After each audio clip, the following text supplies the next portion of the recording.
So I hope everyone had a good break, good lunch, good salat. Can anyone hear me?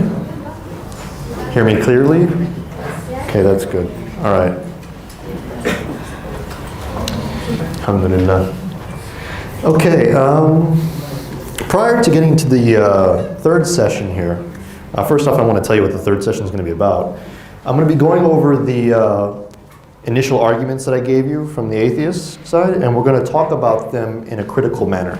Okay, we're going to talk about them in a refutation-like manner. Okay, so I'm going to give you answers, how to answer these arguments, all right, in a very sufficient way. Secondly, after that, we're going to get into the arguments regarding science or scientific miracles in the Quran, see if they're valid after we have just discussed the nature of science, and some of the ayahs in the Quran that mention supposedly scientific miracles. Prior to that, however, I thought that I might give you a little bit more background as to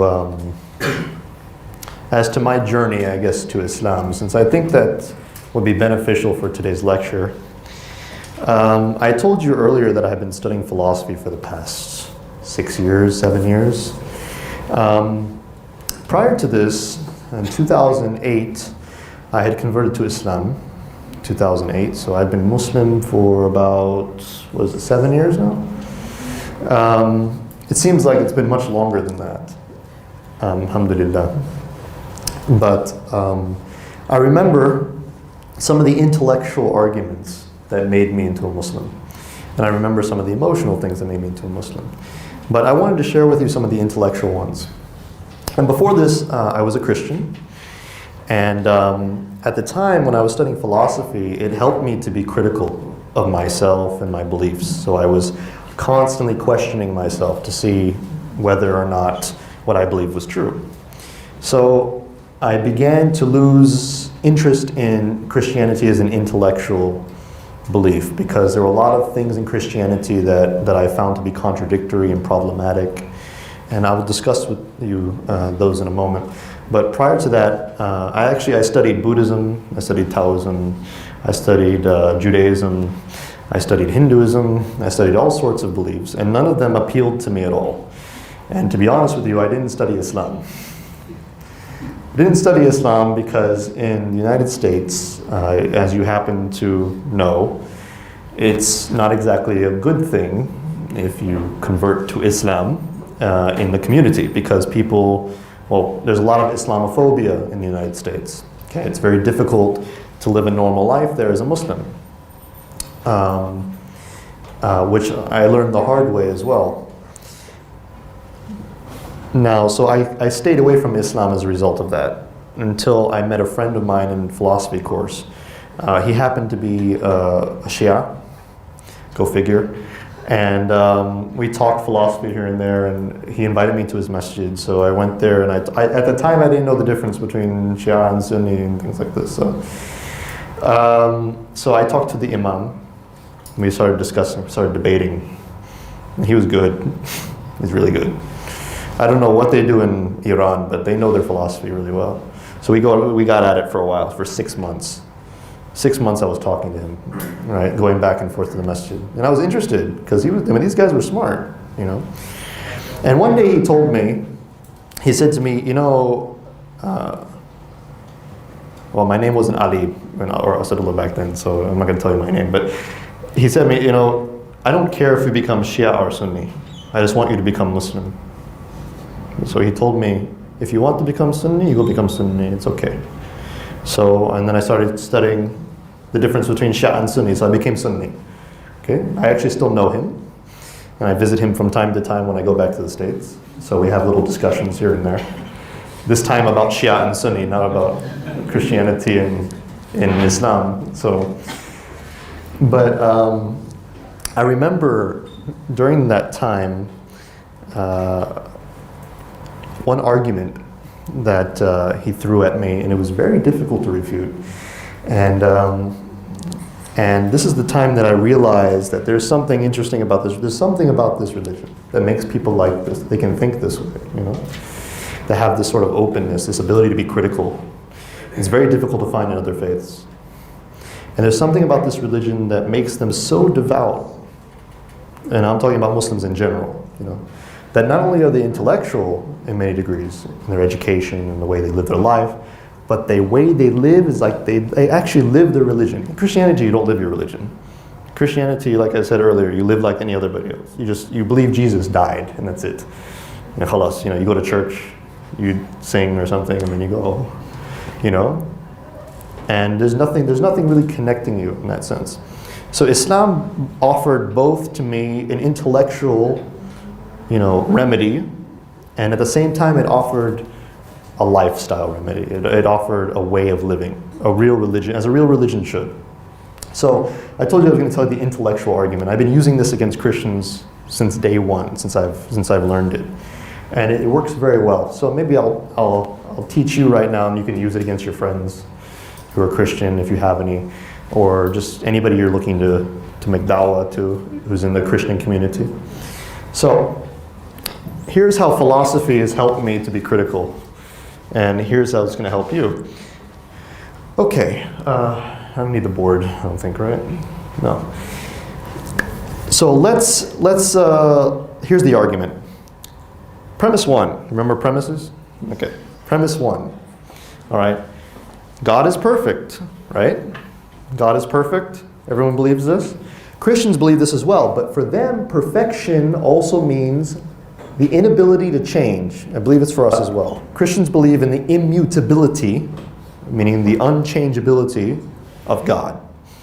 All right? So God cannot change. All right? Okay, so we got that down. So God is perfect. Premise two. God sacrificed his only son to save you.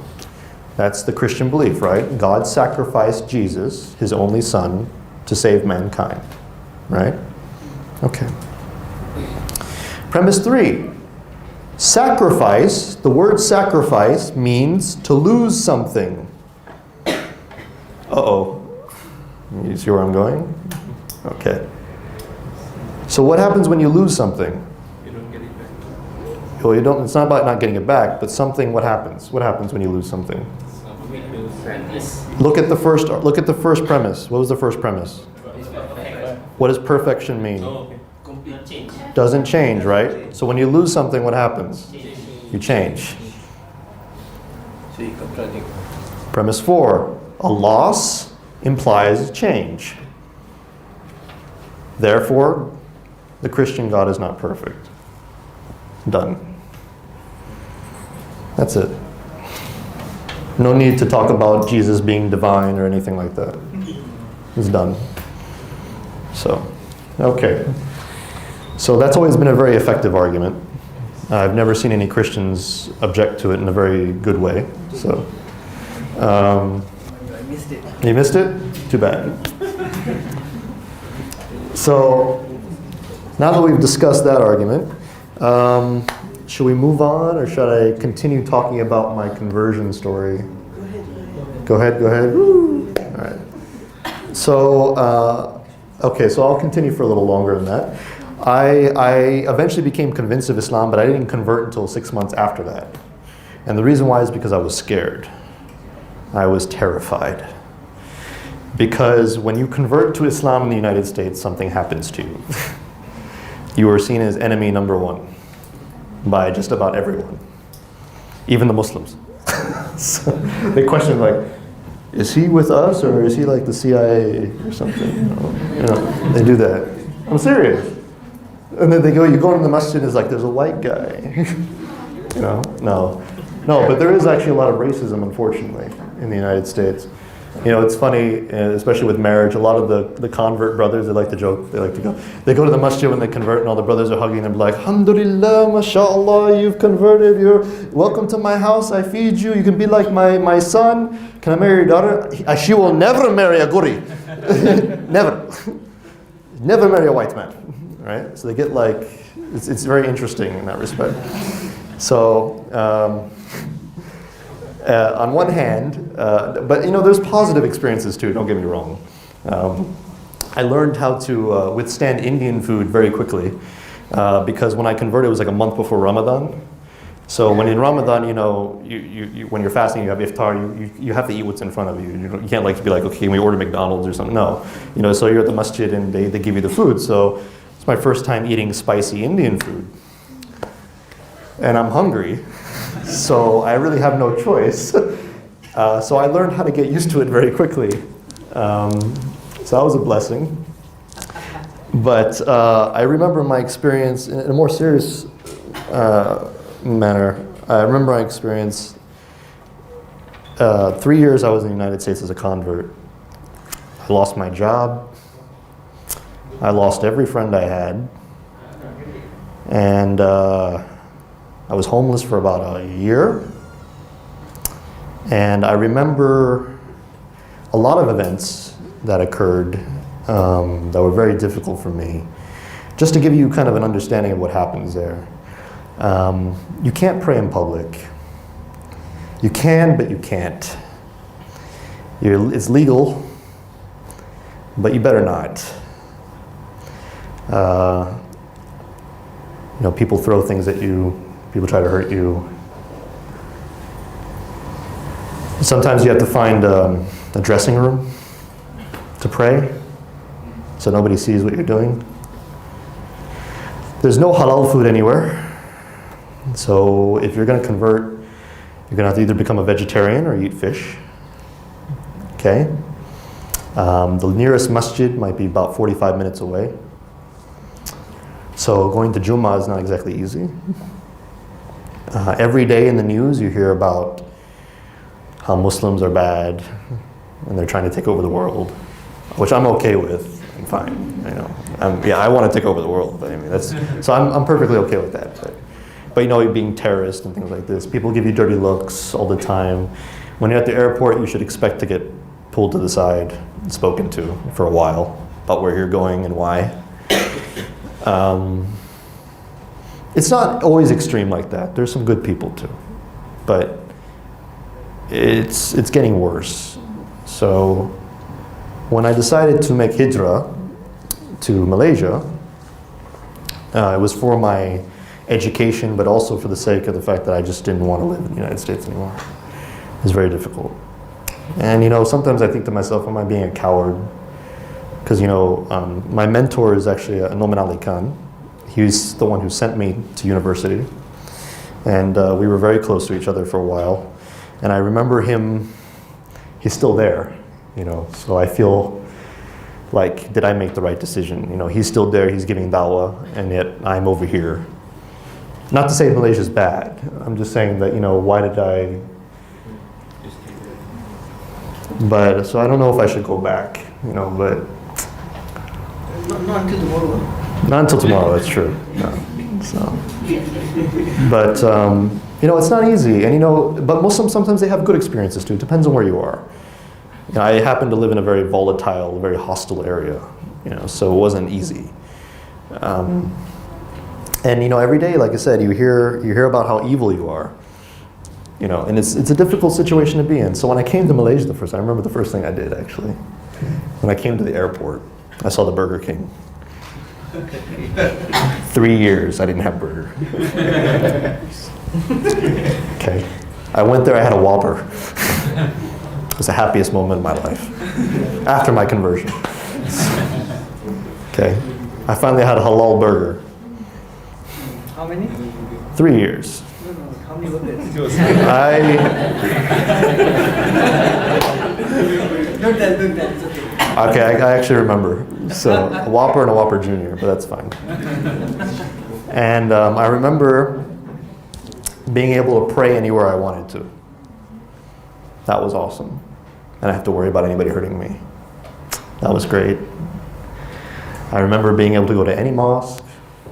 I remember, there's a lot of things, the positive things that Malaysia has done in my life. And being able to study Islam, that was a big deal for me.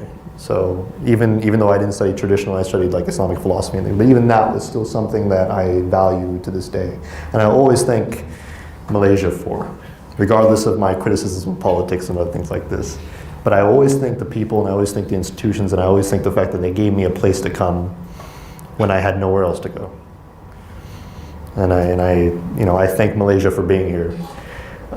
Because there's a lot of us in the United States and elsewhere in the Western world that don't have it that easy. And I can tell you right now, if you go to the United States or Europe, you might have some good experiences. I'm not saying everyone's bad, but you have it here so easy. You have no idea.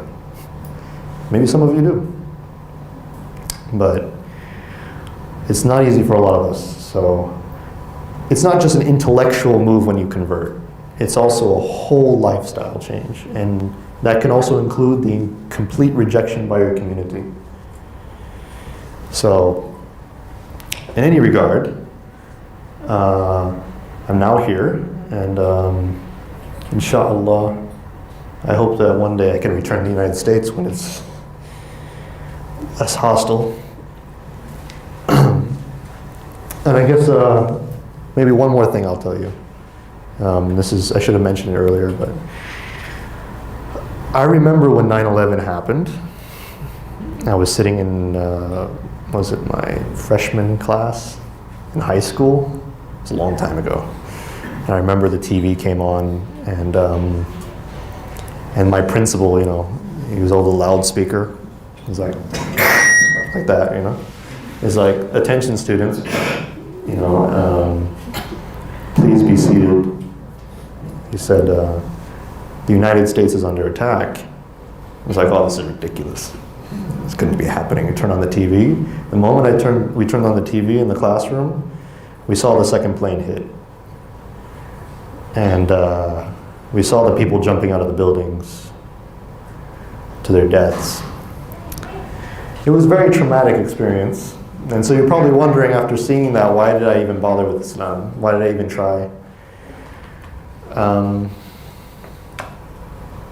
The thing is, I think the best way to explain it, and I mentioned it kind of earlier before, is that we had to meet a Muslim, to get rid of the prejudice, to get rid of that hatred. We need to meet a Muslim. And I think the best form of da'wah, to be honest with you, is not this. The best form of da'wah is to have good manners, good etiquettes, to show people what it really is like to be a Muslim. Because had that not been the case, even though my friend was Shia, if he wouldn't have been kind, and if he would have just been like, you're a kafir, I'm not going to talk to you, then I would have never bothered to go to his masjid. And I would never convert, I would never be here. So, that's all I want to say on a personal note. So let's get back to the brain drain. All right, is everyone ready for this? Are we okay now? I didn't make you sad, did I? I feel really bad if I did. So, okay, so the primary atheist arguments. We discussed this in session 1, and I wanted to talk about them again because I want to offer you the refutations for these. So the primary atheist arguments. The first one is the argument for anti-theism, and if you've, can you put the full argument, please? Can you put the full one? Yeah, just put the whole, yeah, there we go, okay. So, as we remember, any belief that teaches false views about the natural world and ethics should be opposed. Theistic religions teach false views about the natural world and ethics, therefore theistic religion should be opposed. Now, whenever an atheist offers you this argument, the first thing you do is you must oppose premise 2 by simply asking a question. And this is a very simple question. You say, you believe that theistic religions teach false views about the natural world and ethics. Can you please prove to me that's the case? Okay. And then you will understand where the argument is going to go from there. Now, usually an atheist will respond by suggesting that the Quran, for instance, teaches about things like flat earth, or about the fact that, or it teaches about other physical phenomena that are not true, okay? And that can be countered in one way, and then ethics. But let's get to the first one. So I told you I was going to discuss the Quran and science. Okay. After understanding the nature of science, I'm going to ask you a question now. I know some of you are tired, but I'm going to ask you a question. After understanding what science actually is, that it's not absolute fact, that it changes over time, that it's based on theory construction, Can the Quran be scientific? Anybody want to answer? Is everyone scared to answer? Scientific. You say yes or no. So, I mean, it doesn't, I'm not going to punish you if you say the wrong one, don't worry. No? Who says no? Oh, who says yes? A lot of people undecided. Okay. Let me ask the question again. If science is constantly changing, for instance, if theories are changing, for instance, like the Big Bang. The Big Bang is, the theory is actually starting to change considerably based on quantum physics. Okay? So other theories as well. If they are constantly changing and science is constantly changing, can the Quran, based on the definition of science, be scientific? No. Why? Because it doesn't change. I still think that's possible because if there are scientific facts, not theories, not hypotheses, like for example, the shape of earth you already know, it will not change. That is true. Observable fact. We call that empirical fact. So let's say that there are obvious observations in the Quran. Does that necessarily make it scientific? For instance, if the Quran mentions trees, would I say that's a scientific miracle? Alhamdulillah. No, of course not. Let's look at mountains being pegs. Okay. Right? Use mic, please. Mountain. How do you? Oh, we're doing a back and forth? Let's go. Go. Okay, you first. I'm ready. Huh? For example, Quran says mountains. Quran mentions mountains as having functions as pegs. And geologists confirm that that's the case. Mountains has a function, and they work as a pegs for our tectonic plates movements and so on. Okay. So, if this is a known fact, coincidentally, it's also mentioned in the Quran. Allah mentions it. How can it be unscientific? Because the point is that scientific, remember the definition of science is what? No, that's false. I mentioned falsifiability is actually an older concept. Science is based on what? Theory selection. Right? Also, that's what we consider normal science. So we have also experimentation, etc. Based on what though? Based on the theory's construction, based on the theory's interpretation of the data in question, right? So, but what about observable fact, just direct observable fact? Okay, so let's go to your mountains example. The Quran does say that the mountains stabilize the earth, correct? Now, is this informing us of contemporary geological fact regarding the theory of how it interprets, or is it talking about a common sense observation? What if I were to tell you it's talking about a common sense observation? Would it be possible? Possible. It's possible. Has anybody ever been in an earthquake? Yes. You have? Yes. Very bad, isn't it? Yes. It's terrible. Even actually in Saudi Arabia, there are earthquakes. They occur on a very small scale, but they do occur. Now, are there mountains around the Middle East, basically? Are there any mountains? Yes, various mountains, right? Because there are fault lines, correct? Do some of the people live on the mountains? Have some people lived on mountains before this? Yes. Can anybody tell me where an earthquake feels more intense? On the mountain or below the mountain? On the mountain. No, Below the mountain. below. Below the mountain. Below the mountain. Why? Tectonic plates. When the plates collide, right, together, or they push together like this, and it pushes up the earth, okay? The more earth that pushes up, the more compact, stronger it gets, okay? So you know when you have a lot of material coming in at once, it's very difficult to keep pushing, you know, because of the pressure, right? So it gets more stable and slower, okay? So when you're on top of a mountain, all right, and there's shaking, but it's compact, somebody try pushing me. Would anybody like to push me? Okay. Now say if I'm like this, you just push me. Just push me. Okay, just put anywhere, it's fine. Just put, okay. Now, if I lock down, now try to push me. Okay. See? So the friction, or the pressure, is holding me down. So the same way that when material collides, okay, it causes more stability for that area. Now, it's still dangerous when an earthquake happens in a mountain. You still might die. But unlike the base of the mountain, where there's no pressure like that, and the earth is free to move, all right, your chances of dying are much higher.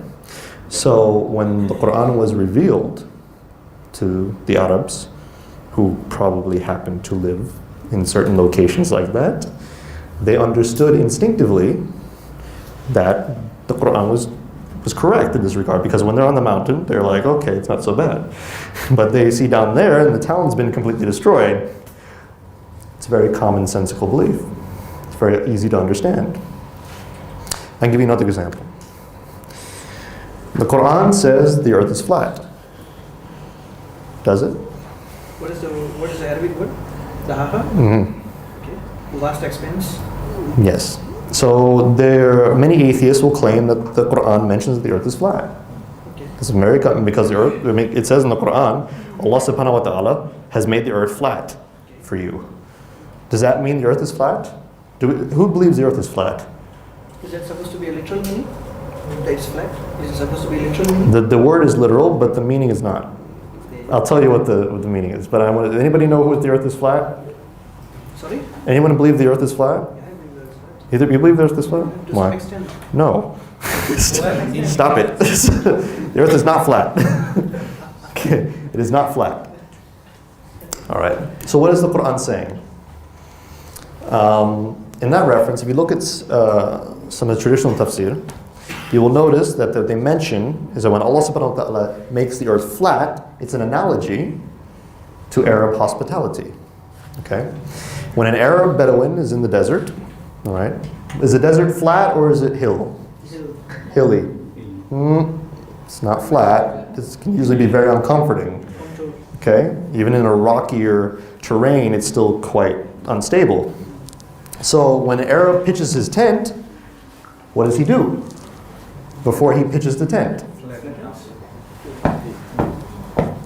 Flattens out the earth to make it comfortable and stable. So what Allah subhanahu wa ta'ala is saying in that ayah is that He's making the earth habitable for human beings. That's it. It doesn't, so like when you roll out a carpet, right? You flatten it out. Okay. What about the 3 veils around the fetus? The 3 veils around the darkness around the fetus?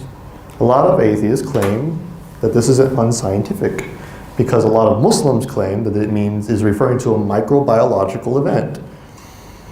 However, that's not the case. Even at the naked eye, during the fetus, certain stages of development, you can see the birthing sac and the various veils that the baby goes through during its development stage. This is also known by the Greeks. Galen was a little bit off on it, but he was kind of close in describing what it was.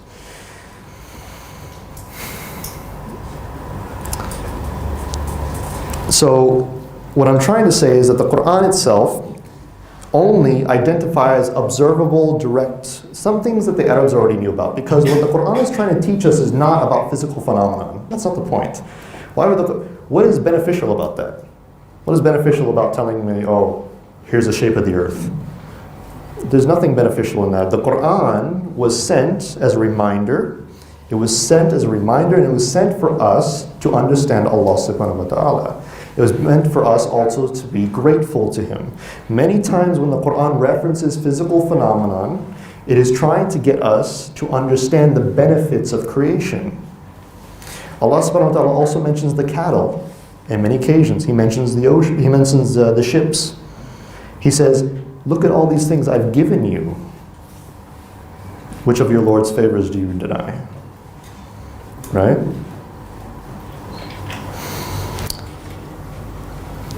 I'll give you another reason, actually 2 evidences, that the Quran is not talking about scientific miracles. First off, from the scholar Al-Shatibi, 13th century, there was actually a time period when some scholars were actually thinking that there were scientific miracles in the Quran. So this is not a recent phenomenon. It occurred before, but in a more minor fashion. It wasn't as popular as today. And he argued against them by saying, you're trying to tell me that your scientific theories have been predicted in the Quran when the Arabs, the companions of the Prophet ﷺ, and the Prophet himself didn't know about this? You're trying to tell me when the ayahs were revealed to them, they had no clue what was being said? Because they wouldn't have understood what you're saying. The information that we have now would have never been understood by the Prophet ﷺ and his companions. They would have, if you were like plate tectonics, they would have been like, what is... What if he answers you that Quran is supposed to be a miracle of time, of all time? Okay. And it fulfills the purpose for the people of that time. And today the knowledge has developed, and even then the meanings of Quran can derive and can be up to date with the latest. Yeah, can Quran has multiple layers of meaning? It has multiple layers of meaning, which has already been admitted by the ulama themselves. However, that's a very dangerous course to take when you're talking about changing meanings over time. The Quran does not change meanings over time. Have more than one meaning. It does have One interpretation. the Quran, multiple ayahs have, or basically all of them have very different meanings. However, they don't change over time. They don't change.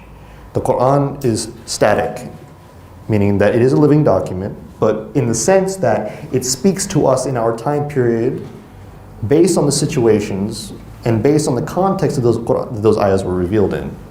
So basically we understand our lives in context of how the Prophet ﷺ and his companions lived and how the Quran was directed to them. And then we try to apply that to our daily situation. However, to suggest the Quran changes over time based on our arbitrary and subjective understanding is to suggest that the Quran doesn't actually have a set meaning. That is problematic. And I think it's a very dangerous path to go on. And I'm not saying that and I'm not trying to be rude when I say that, but what I'm trying to say is that we cannot make the Quran unlimited in interpretation based on the time in which it's revealed, or in which it's been read in. Okay, that's very, very, very problematic. And there's actually no dalil for that at all. When the ulama have referred to the Quran as a living document, they refer to it as the impact, its influence upon humankind throughout the centuries, not its scientific or factual information. It has nothing to do with, the Quran was not sent for that purpose. And the other evidence I want to give you is this, and I mentioned it earlier in a private discussion. Does anybody here know about the Islamic Golden Age? When science flourished in the Muslim world? Okay. Now ask yourself a question. If the Big Bang, if plate tectonics, if all these things were revealed in the Quran during that time, first off, why didn't the Arabs find out? Why didn't the Muslims figure it out by that time? And secondly, why did they even bother to research these things if they're already answered in the Quran? What would be the point? If the Quran had given answers to scientific phenomena already, then why would the Arabs feel the necessity to go and research about the scientific world? They wouldn't need to if they actually believed that their science was already answered in the Quran. Oh, you know, if it says, oh, there's a Big Bang here, okay, well, we're not going to look at the stars, whatever. But they didn't, because they did not interpret the Quran in that fashion. They interpreted it in a much more personal, and much more what we call teleological, meaning purposeful way.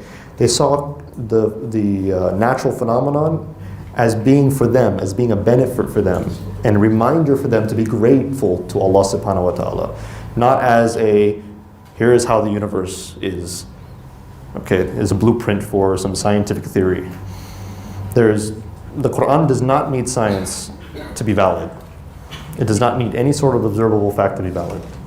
Now, does the Quran talk about observable facts? Yes, like I just mentioned, but in a very vague way, in a way that, you know, we can't put too much interpretation into it. Okay.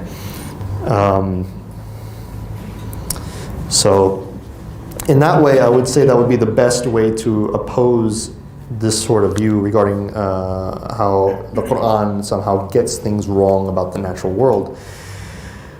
Likewise, I want to mention that this interpretation of the Quran as having scientific miracles is very recent in popularity, and it has been influenced by what? Scientism. Very much influenced by scientism. Because people have been taking science as absolute fact, and they assume that because science is absolute fact, it must be in the Quran. So in order to prove the Quran to non-believers, they go, okay, let's go see where we can find. And they say, oh look, this is the Big Bang, oh this is this. But that's because of their ignorance of what science really is and the fact that it'll change. And those people who do that, and I'm not trying to be rude, but those people who do that will feel very foolish in about 10 years when that theory changes. And then they have to explain away what they said before. Oh, the Quran didn't say that. You know? So we have to be very careful about how we force interpretations in there. The only interpretations we should accept are the ones that our traditional ulama have already told us about. Okay, I'm not trying to say that we shouldn't have open minds, but we should trust their authority in this regard. We should trust their learning in this regard, and we should not try to impose anything other than what is reasonable within their boundaries, within their understanding. The moment we start to throw things in there from different ideologies and beliefs, the moment we start to have things like liberal Islam, like once again I'm picking on sisters in Islam, I'm sorry, but we have things like this. Oh, the Quran doesn't really say that because we're living in a new time. They use the same argument. You notice that? Sisters in Islam? We shouldn't lash people, that's barbaric. That was for back then. And then they called the Prophet ﷺ barbaric, astaghfirullah. Because they say that our time is better. We're more moral than the Prophet ﷺ. That's what they say. They're saying that, they're implying it when they say that. Because now we live in a better time. So this is the problem, we cannot do this. Okay, there are many grave consequences for interpreting the Quran in a way of time frame. And this is also based on the belief of what? Progressionism. The false belief that we're continuously advancing in the way of ethics and morality. If we actually believe this, like many atheists do, we'll be opposing the Prophet ﷺ and his companions. We'll be opposing them because they were the best of us. So by saying that we are better now, we are rejecting that. And that is wrong because the Prophet ﷺ said something completely opposite of progression. He said that after me there will be 3 good generations, and then after that, the ummah will go like this. And there was also another prophecy that was made. What was that? How will knowledge be lost in the end of time? The death of scholars. The death of scholars. So how are we to assume that we know more about the Quran and the Sunnah and how to interpret that than they did? The Prophet ﷺ already prophesied that we will lose knowledge and that we will lose our ethical behavior. And yet we're standing here saying we are better. Astaghfirullah. I will definitely say that's kufr. That's definitely kufr.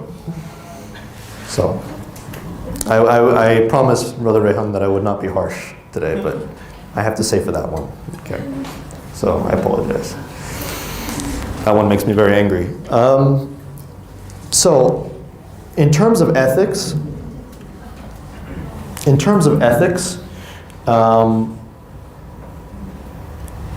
atheists usually typically say that Islam, for instance, or Christianity are barbaric because of the punishments. All right? And we're going to get into that more into tomorrow, where I'll be discussing some of the main arguments used against Islam, like slavery, okay, the age of Aisha, right? I'll be discussing that. I actually wrote a 3-article academic piece about defending her marriage with the Prophet ﷺ, okay? And I proved that she was mature at the age of 9 based on evolutionary theory. So I know that sounds strange to you, but I'll prove it to you tomorrow. Okay? I also have discussed about other issues against Islam. Some people will mention What else is another one? That Islam promotes violence and terrorism. It's another common objection we'll get into. We will also discuss the punishments in Islam, whether they're extreme or not. Some people say it's extreme to lash people, for instance, or it's extreme to cut off the hand, or it's extreme to stone and things like this. But if you look at their standards, they're actually more extreme. I'll give you one example. If somebody kills somebody in Islam, what happens? There's two things that can happen. Three, actually. The family can forgive, blood money, or execution, right? Okay, what happens in civil courts? There's no forgiveness. In many countries, Western countries, there's no execution either. Life in prison. Can somebody tell me which one's more unfair? I commit the act of murder, hypothetically. Please don't say it. So, hypothetically, I commit the act of murder. I kill somebody. I take their life, right? They're no longer living. Does that mean I deserve to suffer for the next 50, 60 years in a prison cell? So I didn't do that to them. I didn't torture them for 50, 60 years. I just killed them. I took their life, right? Well, not just killed is bad, but But what's worse, torturing me for 50 years in a cell where I live like an animal in a cage, or just taking your life away? Which one suffers longer? In the cage. Is that fair? How about this? I steal something, and I go to the same cage with all the murderers and the rapists because I stole something really valuable. Or you cut my hand off, I don't steal again, I go back into society. Which one do you think is more fair? You think about it for a while. It's okay. Live with a disability, but go back into society, go back to my family, be able to live. I paid the consequence. Or stay in jail for the rest of my life, or a very long period of time, away from my family, away from society, among other criminals. Is that fair? I don't know. I don't think so. So we will discuss the philosophical arguments, actually, or the ethical argument, the Islamic arguments, for why our punishment system is better than civil law. Okay? Can we go to the next slide? Sorry. Primary atheist arguments. Number 2, the argument for irrationality of theism religion. Any claim that lacks evidence is unjustified. Unjustified claims are irrational. Theism and religion lack evidence, therefore theism and religion are irrational. This is where we get a little clever. This is a very simple argument to refute. Does anybody want to try? There's something wrong with one of the premises, and it has to do with being self-refuting. Self-refuting. Which one? Thank you. Any claim that lacks evidence is unjustified. What about this claim? It refutes the conclusion. That's it. It's done. The argument itself lacks evidence, so therefore it's unjustified. There's no evidence for the position. The claim itself, that any claim that lacks evidence is unjustified, which is why I disagree with the fact that we always need evidence for stuff. That's why I believe that the fitrah is enough to rationalize belief in God. And also other things. And I'll give you an example. I walk outside today. I go outside and I see a tree. Okay? I just see a tree. There's a tree in front of me. And I go, that's a tree. Now, I just saw the tree. Okay? Now, here's how an atheist would act if they were to follow themselves consistently. They walk outside, they see the tree, and they go, I don't know if that's a tree or not. I think I'm going to need to take some some evidence of this. I need to take some bark, see if it's plastic or something, Can you imagine living like that? Everything you see, you're like, I don't know if this is real, There are certain beliefs that are just self-evident. There's certain things that we don't have to question. And if we look at Thomas Kuhn, for instance, remember when I mentioned him? He said that science works in paradigms and they change because of anomalies. In the same way, he was actually talking about the way that we think. Think about it. When you're born into this world, do you reject everything the moment you come in? Do you go, you know what, I don't know if this is my mom. I don't know if this is food. Is this healthy for me? No, we're gullible. But we're naturally like that, even throughout our entire lives. Now, it's not okay to be always gullible, but 90% of the time it is. 90% of the time. I don't walk outside and think that, is this world real? I don't have any evidence for that. Maybe I shouldn't be walking here. It could be dangerous. I don't do that. We take for granted a lot of things because we have to in order to live in the world that we live in. If we go outside and the first thing we think is this real or not, we will never get anything done. We'll never do anything. We'll never move past that because it's already something that we assume before we even get started. Okay? Before knowledge can even take place, before evidence can even be asked for, we have to believe that those things exist. So we can't always be questioning everything. I'll give you another example. This is a normal example. If you're in the desert, anybody ever been in the desert? Hajj. Alhamdulillah. So, have you ever seen a mirage? Seen a mirage? Okay. Now imagine if you didn't know anything about a mirage. What do you probably think you're seeing? Water? Right? Do you think it's irrational that you're seeing water? Why? Why do you think it's irrational that you're seeing water? There could be water. There's water in the desert. It's possible. If you see it, it seems like it's water to you. So in actuality, it's not irrational to think that in the beginning it's water. Now when you walk up to it, you realize, oh, there's no water here. Now, you have a reason to doubt. Because okay. So this could be fake in the future. So now I know that if I see something like that, it might not be water. But in the beginning, when you first experience it, you're rational to believe that, it's water. So let's go back to the tree example. I see trees all the time. I walk outside and I look at this tree and it goes, and I say, there's a tree, and somebody comes up and goes, no, that's a fake, it's a picture. I say, what? And the first thing I'm going to say is, no, I don't think so. You need to prove it to me. See now how it's switched around? See, this is common for me to understand. I understand this as being a tree, so you need to prove to me that it's not a tree.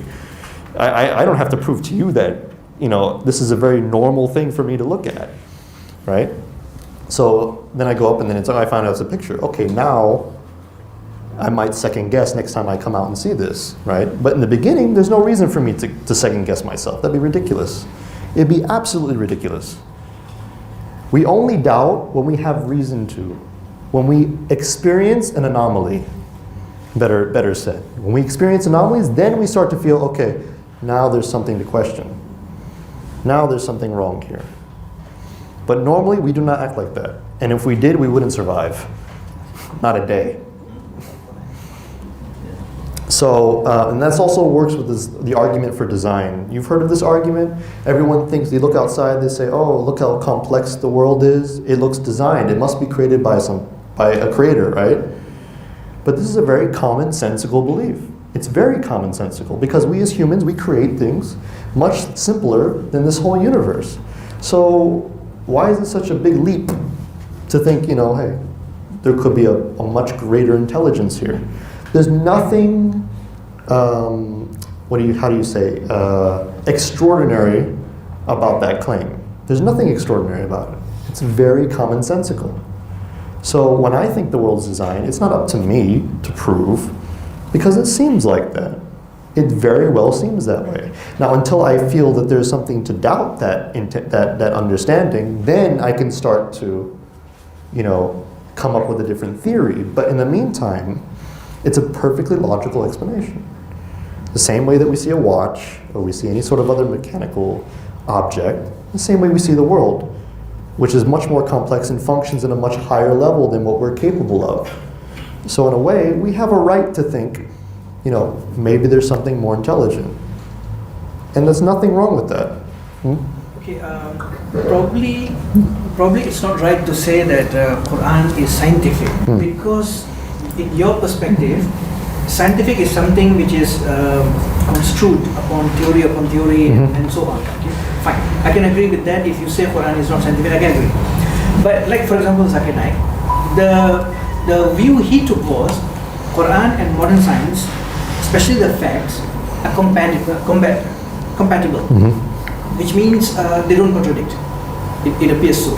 Like, for example, if we take the example of the embryology, Professor Dr. Keith Moore how he his experience, how he read that Surah Al-Alaq, and he had to revise his book, and he won Nobel Prize, and he went on YouTube and commented and all that. So that also proves to us that our modern knowledge, the facts, the formation of a baby and so on, the embryo, those stage and all that, Quran does touch those topics. And because we know Quran, the author is Allah subhanahu wa ta'ala, the creator, so we know that this is true. And hence, now that we know that science has made progress and they have established these facts, so what is wrong in saying that these two pieces of information are compatible? Because they're saying the same thing. The problem I have with it is because of two things, actually. One is because I don't believe the initial intention of the Quran was for that reason. And two is because the Quran is speaking in a very vague and foundational fashion. And this is not, I agree with, if you're saying that Zakir Naik says there's compatibility, there's no contradiction between the two. I agree with you in that respect. However, I would not go so far as to ascribe, our current understanding of things to what the intention of that ayah was. Because I think it was being very general and basic. I do agree with you. But we, in comparative religion, especially doing da'wah to non-Muslim, this particular field or this particular knowledge or this particular method has been very useful. Yes. Okay? For example, if we look at Dr. Keith Moore, if I'm not mistaken, he became Muslim. If I'm not mistaken, I have not seen his Shahada per se. A scientist who became Muslim, did he become Muslim by the way? I don't recall actually. Anybody knows about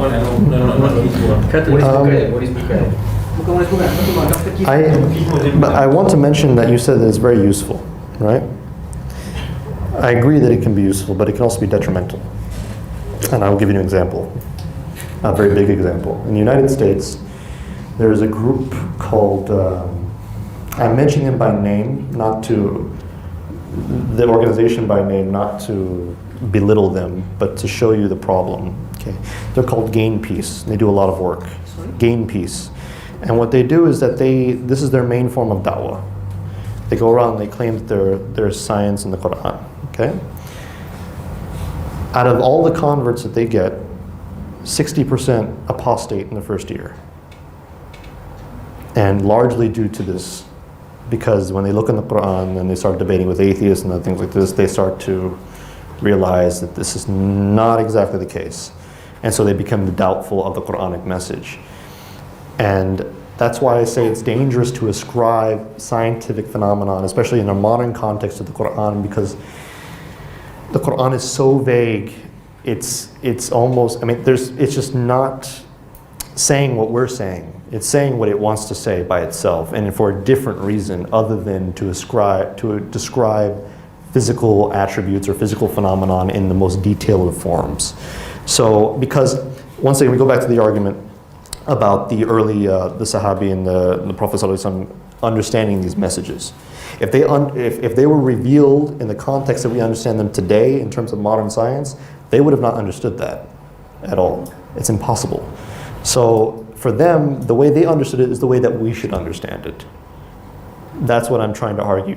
In order for us to be closest to the interpretation of the Quran and how it's supposed to be understood, we should understand it how the Prophet ﷺ understood it and the Sahabi. That's how we should understand it. So if they understood it as being this way, that's the meaning of the verse. That's it. The more that we try to pile onto it, the more problems we create. So I'm not trying to say it's blasphemy or anything to do this necessarily, but what I am trying to say is that we should not, out of just pure caution. Because, and not because I doubt the Quran, because I'm doubtful of science. No, could I just add a little bit? For example, these people don't say that it's a new meaning altogether, and the previous meaning is abrogated or cannot be taken completely. What they're saying, it could have multiple meanings. It's like an enhancement or something of that sort. I don't know what enhancement means. Enhancement meaning that it's like a complementary, it's an additional information. Yeah, additional information. I'm still wary. And like I said, it's for no other reason than just to be careful. You don't champion the agenda, I can understand, but Yeah. I'm stopping people from using Quran and science as a mode of da'wah if they selectively use it. I would prefer they do not. I'm not going to make a fatwa or anything, saying that you can't do it, but I think it's very dangerous. I think it's extremely dangerous. I think it should be straight. You should stray away from it as much as you possibly can. I just don't think it's beneficial. And I have read one tafsir, if I'm not mistaken, by Ibn Taymiyyah. It was a verse about Earth rotating, and it's it's like someone tying swim. his sarban. In Arabic, the word was kunwara. See, I have read. I think Ibn Taymiyyah said, we don't know what it means, but this is what is mentioned in Quran. We don't really know what Allah is trying to tell us. Maybe the future generation will know. Yeah. So you see, even the ulamas before know that could be the people later will know something. The hidayah will come. Yeah. We have more tools. advanced tool. Yeah, we have more advanced tool to understand it. That's true. I mean, I understand where you're coming from. In regards to what Ibn Taymiyyah said, I understand what you're referencing. You know the particular reference I'm I understand. I know the reference that seen you're talking. the It's like diagrams. tying your turban. Yeah, I've that's seen the shape. diagrams, the earth is rotating and the Yeah. sunlight is, The thing is that here's how I would disagree, and Ibn Taymiyyah is much higher than me in respects to knowledge, but how I would disagree with him in the sense is that he is suggesting that because we don't know if this is correct how you're referencing it, because I haven't actually read precisely that particular comment that you mentioned. I did read the other one though. And then that we don't know what it means yet. I would disagree with that because I do not think that particular ayah in question was one of those that was classified as one of the ones with the hidden meanings. For instance, like that wasn't one of them. And I think that it's, from my understanding, from my research, I have never seen any of the ones mentioning physical phenomenon classified under there at all. So what are you trying to imply? what I'm trying to imply is that if we're not sure of it, right, or if, say, Ibn Taymiyyah wasn't sure of it, okay, then we should try to look for other scholarly opinion that can try to solidify whether that ayah in particular has a very particular meaning based on the Quran and the Sunnah. I can give another example from a hadith where I think there's one hadith where Rasulullah said Sallallahu Alaihi Wasallam. that shaitan runs in our body like how the blood runs or flows. At that time, it was not an established fact that blood actually flows in our body. Okay. And if I'm not mistaken, one of the collectors of hadith, I'm not sure whether it was Bukhari or Muslim, in the translation or the explanation of the hadith, he also said, look, this is a Sahih hadith, I am satisfied with the asnad and with the narrators and ra'i and everything. I'm not too sure what exactly is the matan, what exactly it means. But since it is evidence that Rasulullah said it, so we take it as a Sahih hadith. So even there are other scholars who do not understand certain things, but they still maintain it. And today we know blood is actually running in our body and flowing. I'm going to continue going. Okay, I'm gonna keep sticking to my one principle here because I think it's the strongest argument. I don't think, even despite what some of the scholars have said in regards to these things, I think the strongest opinion here, and this is just also from what I understand what some of the other scholars have said, is that it needs to be understood based on the Prophet ﷺ and the companions. And if they did not understand that ayah, then the Quran was not clear to them, which is false. And I think that those ayahs in particular have never been mentioned as being unclear or as purposely or talking about the unseen or talking about the special letters, etc. This is not, those particular ayahs were not classified under them. Let's have tea at 5 o'clock. Yeah. So I am trying to be wary because I do not want to ascribe any interpretation that the Prophet ﷺ would have not, have ascribed to. That would be very difficult. You are in a quite dangerous territory as well, because there were a lot of things not done during the Prophet's time, which Mhm. we're doing it today. Yes, but that's a fiqh The issue. Quran was not even a book during Rasulullah's time. We did True. it. Why? There was nothing prohibiting it. But that's different from interpretation. That's different between interpretation and keeping it together. You are making a general rule of No, I'm not making a general rule. I'm being very specific. I'm being very, very, very, very specific. I'm talking about interpretation. I'm talking about tafsir. I'm not talking about how the book is preserved. I'm talking specifically about how to interpret the ayahs. This is a very specific thing. Excuse me. How are you going to understand what Rasulullah himself understand Mhm. about the Quran? How do we understand? How are we going to learn to understand what Rasulullah and his Sahaba understand about the Quran? Well, we first off, obviously we look at for the ulama as well, but we also look at the historical context in which they live, and we try to understand the atmosphere in which they live, the environment in which they live, the culture in which they live. That's why we also study the seerah. Okay, so for instance, when I was mentioning to you regarding the earthquakes, prior to giving you this information, I actually researched whether earthquakes occur within the region. Secondly, I also researched whether there were mountainous regions in the area. Okay, and then third, I came to the conclusion that I did, given the fact that it's very commonsensical and that it's more simple of the explanations than saying the plate tectonics and everything like this, and it's something that the Arabs would have easily understood. So in a way, I'm implying this concept, I guess you call it Occam's razor. Anybody heard of Occam's razor? It's a scientific principle that you accept the more simple explanation over the more complex one. If the simple explanation fits, then you take it. In regards to the Quran, actually one of the main principles that many have suggested is that prior to looking into the internal meanings, you take the face value meaning first, right? And before you go into what it could mean otherwise. So I know I'm being simplistic. I'm not trying to limit your minds I'll here. give you one more example. Okay, go for it. Iram, Huh? the city of Iram. Okay. No one knew ever before. Mhm. Tell me, what does Rasulullah Sallallahu Alaihi Wasallam understand about city of Iram? Even Rasulullah. Even Rasulullah and Sahaba. Yeah. No This one one- ever knew about city of Iram. The translators were confused that it was a city or probably a man, like how Israel was. Mhm. You know, Nabi Yaqub alayhi salam was given the title of Israel, which later becomes the country. No one ever knew until they had this excavation in 1956. Mhm. In regards to historical events, now we're talking about historical This phenomena. historical event is also scientific. Are we it's talking about, also- how is it scientific? I'm sorry, Because that's, it's facts. okay, It's about civilization. Mhm. It's about lessons. okay. And it's the truth that these people exist. Mhm. Their existence. Yes. How is that not scientific?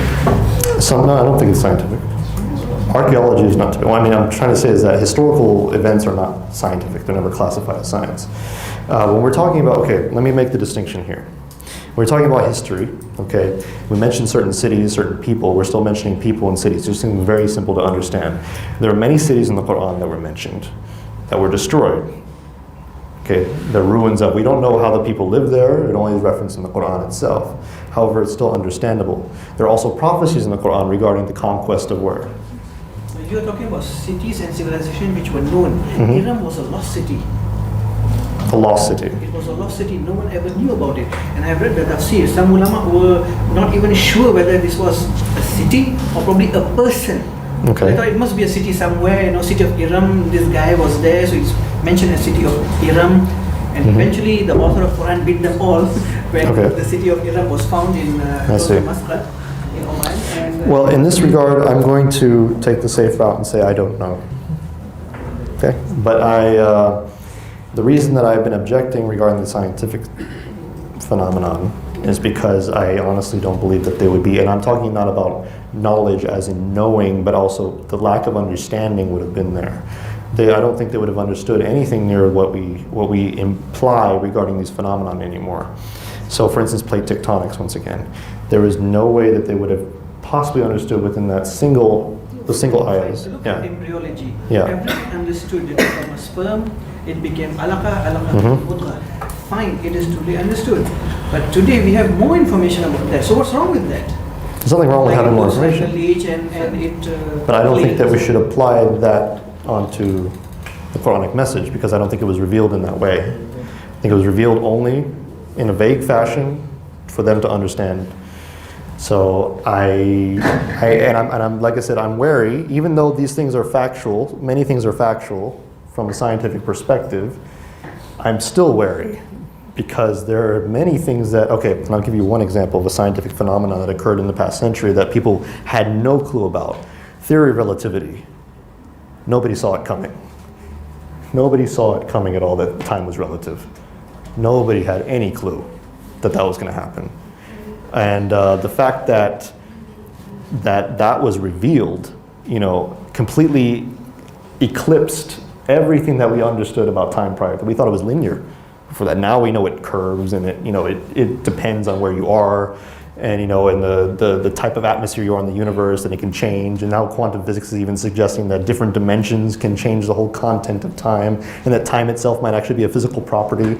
I mean, this is, we're getting to a point now where our whole understanding completely changes, and I'm concerned that it will do it again.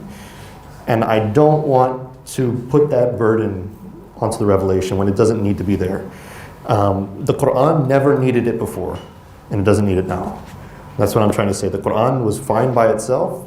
It was valid by itself. It proved itself without without need for science, and it can still do it. And I don't think that we should try to move in that direction. Play it safe. Yeah, I mean, we're playing it safe because, like I said, I'm trying to have a really balanced position here. I'm trying to say at one point that it's not wrong, but at the same time, I would, you kind of don't put your foot, it's okay to put your feet in the water, but if there's a shark there, there's only a few more times before it bites you. So all I'm trying to say is dangerous. That's it. So I will not object if you wish to continue doing it. However, I would suggest, as a brother, just be extremely careful. Be extremely careful. Okay. Oh, yes. Just like you said, we should understand Quran as what Sahabat understand the Quran. What about the ayat Washamsu tajri li mustaqarrin laha? The meaning is, and the sun rises on its fixed course for a term. Okay. What do you think the companion understand about this ayat? As a relative movement. It was understood relatively from the perspective of the individual. So they saw the sun moving. So we also say it today in English. The sun rises and falls. But we don't mean that. We don't mean that it literally goes up and down. We just say it because we can't, do you want to say the sun rises, or do you want to say, hey, the earth is turning on its axis? Here we go. Okay, it's that time now. No, I mean... Yeah, but the verse says the sun, the moon, and the earth, yes, bahun, they're swimming in its orbit. Yeah. All three. Okay. How does Sahabat understand? Do you want me to go into this? Okay. All right, the ancient Greeks, okay, and I will also mention why the Arabs probably already knew the earth was round prior. The ancient Greeks already understood the earth to be round, much, much earlier than any other civilization. Plato. Everyone else understood the earth flat concept is actually a myth. Very few civilizations actually believed the earth was flat. Most civilizations believed it was round. And the reason why was from basic observation. And what they would usually do is they would go to a high point, okay, like a mountain, and during the nighttime, if it's clear outside, you can actually see the curvature of the earth. Okay, it's very simple. You can also look up and you see the stars, you see the planets, they also have a shape. So they insisted and implied from that the earth must be likewise round. They also noticed throughout the seasons that the stars changed positions, even though they were standing in the same place. So they assumed from that the earth was also not stationary, or that the planets themselves were moving Okay, then the eclipses occurred and other such things. So they did have a notion that there was motion occurring within the planetary system, with the planetary objects, the celestial objects as they call them. So this was actually a commonsensical belief. Now they didn't prove it, of course, until later, until it was actually observed directly or based on the shadow of from the sightings of the moon. But what I'm trying to say is that what we understand now, yes, it's been confirmed, and we have all the mathematical equations, we have the very advanced theories to explain it, but they had an inkling. They understood that there had to be, the truth of the matter was that yes, the earth was round and that there was movement. So they had a basic understanding, a very basic understanding. So yes, it doesn't contradict what we understand now. It's very consistent. But at the same time, it's not what the Quran was not saying what we're saying about that. So that's all I'm trying to say is we don't apply our language and our theories to these passages. We just understand them on that factual basis of observation. That's it. That's it. Just leave it there. Because it doesn't do anything, it doesn't have any benefit anyway to suggest that, oh, this is talking about the theory of whatever. It is no benefit at all.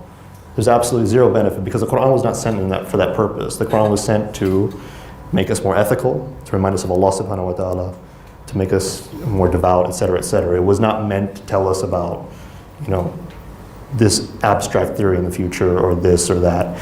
So, and the companions and the Prophet ﷺ were not motivated because of these things. They were motivated because of the purpose for these things, the reason for their existence.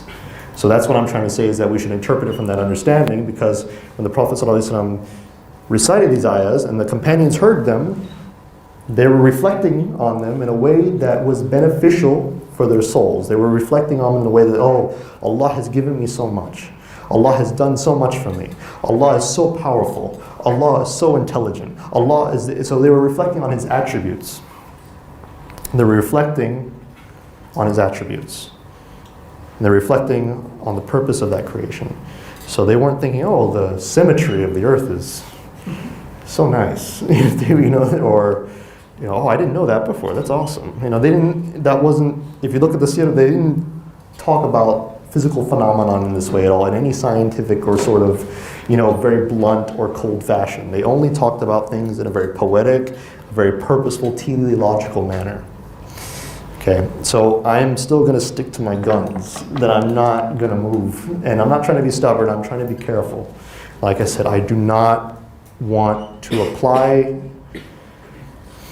unnecessary terminology or unnecessary things to what the Quran itself says.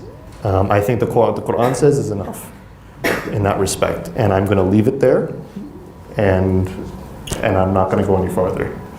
So, okay. Can we go to number 3? Sorry. Number 3. We got 3 more to go. It's okay. Alhamdulillah. Okay, evidence is necessary for any belief to be justified and explained. Science offers the only reliable form of evidence and explanation. Theism and religion are beliefs, therefore only scientific evidence can justify theism and religion. Similar to the previous argument, it's self-refuting because this is not scientifically evidenced. That's it. So it fails in that same respect. Can you prove that science offers the only reliable form of evidence and explanation? No, because I'm sure that the explanation for that is not scientific. I'm sure the evidence for that is also not scientific. But you'll hear it often, atheists will say this. They say, yes, we can prove science with science because science works. But that's a circular argument. And it's not scientific. In fact, what they're saying is pragmatic. It's pragmatism. It's a philosophical position. They're saying what works is true. But that's not a scientific position. That's their philosophy being imposed upon science. So in fact, that's not a proof at all. Okay? Go to number 4, please. Okay. Okay, I love this one the most, actually, refuting. Is claim that God is all-powerful and all good. If God were all-powerful, He could prevent evil from happening. If God were all good, He would not allow evil to exist. A moral person cannot rely on or follow God that cannot prevent evil or does not want to, and evil exists, therefore God is either not all-powerful, etc., etc. We read this before, and it's a very simple argument to defeat. First off, premise 2 and 3 are questionable. Premise 2 and 3 are questionable. If God were all powerful, he could prevent evil from happening. Meaning, okay, but the question is why? Why would he want to? So then it goes into the second one. So okay, fine, you want to admit that? He's all powerful, but he doesn't want to. So that means he must not be all good. That's false. Why is that false? In the Quran it says very specifically, remember when Allah subhanahu wa ta'ala made Adam? What did the angels say? Response. Yes. Will you create Check blood. that will shed blood? And then what did Allah respond with? I know. He said, I know what you do not. I know what you do not. So our perception, the very easy way out of this argument is this. Our perception of good and evil is relative to us. What Allah subhanahu wa ta'ala sees is much greater. So by his knowledge, what he could be allowing is actually quite good. See, what we see is only within this context. He sees from past, present to future. He sees the entire benefits of good actions, and he sees the entire consequences of bad action. And if an atheist were to argue, well, there's so much evil in the world, I would respond and say, are you sure? Because if there was more evil than good, would we still be here? Is it possible that we could live in a universe where there's more evil than good, when evil is a destructive force? I would say that the world is balanced. It's balanced, perfectly balanced. So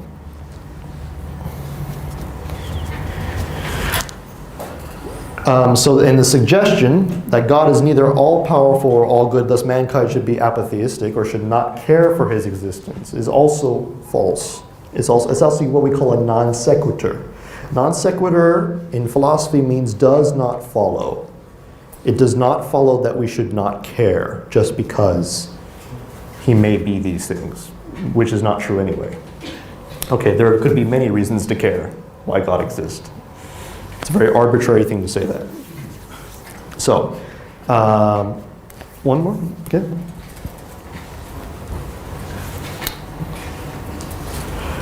So P3 is the questionable one here. Science had to reject religious dogma for science to advance. Society had to reject religious dogma for science to advance. This is historically inaccurate. Okay, this is based on a myth. You'd have to study up more on that to understand why, but I will give you just some brief examples. The majority of the world is religious. The majority of the world is religious. Okay? And given that, you would think that those societies with a large religious population would be against scientific advancement. However, you see quite the opposite. I will give you one example, Iran. Iran is considered to be a very religious society in many respects, at least compared to a secular society it is. They have the highest rate of scientific advancement in the world. Okay, 120% per year. 120% scientific output per year. That's incredible. And it's because of their pragmatic need to defend themselves. All right, so there are multiple factors that may impede or promote scientific advancement. It's not always religious, and it's not always religious people. In fact, there have been a lot of atheists who have done the exact same thing when it suits them politically or it suits them financially. So this is a very simple argument, and it's something that can be proven with just a few examples. Most atheists just say this without actually giving any evidence. They usually just, it's just something they read in the books, and then they repeat the same thing over and over again. One more. The argument for secularism. This is one that's very important as well. Religion predominantly causes violence and sectarianism. We've already discussed this earlier, and I gave you some examples as to why this wasn't true. If you'd like, we can go into this further, but religion in and of itself cannot cause anything. Human beings tend to do this. Human beings are the cause for mostly everything in this world. We have will, we have free will, we decide what we want to do. And in fact, I can prove this using current statistics on terrorism. And I love to get into this argument. Actually, I love this argument because when I see the face on the atheists after I deal with them, it's very nice. The majority of terrorists recorded, that have been surveyed, et cetera, have often listed themselves as not religious prior to committing the acts that they do. For instance, I will give you the 19 hijackers in the 9/11 attacks. The day prior to the attacks, they were going to strip bars and drinking alcohol. Okay, they did not go to the masjid. They were not part of the community. They were known to be extremely secular. There was a recent study done about ISIS. This is actually quite funny. You're going to laugh about this, but the majority of members from the Western societies joining ISIS, they found out what their main purchases were before they went overseas.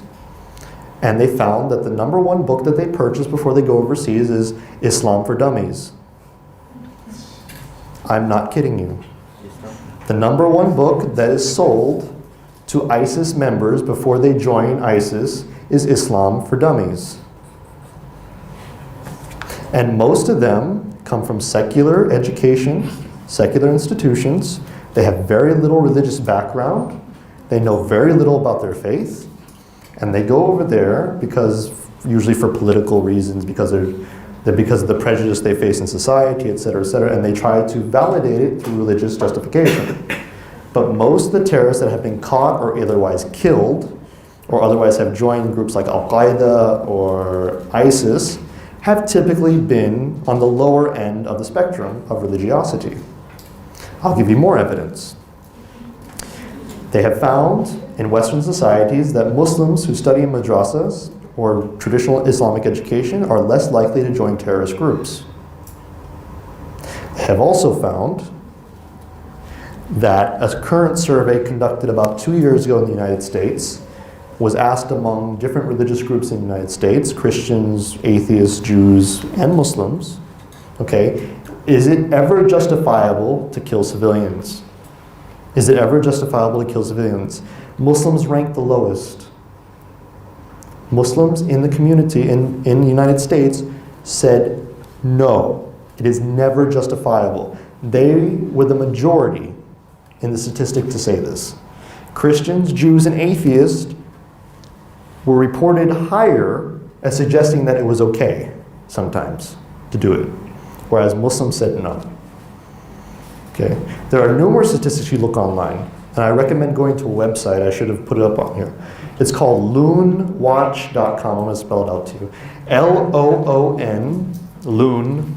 I know it's a strange name. You'll find out when you get there why it's called this. L-O-O-N, watch, like watch somebody, okay, or watch.com. It's a news site that tries to go against Islamophobia. They also conduct, they also gather all the recent terrorism reports and surveys, etc.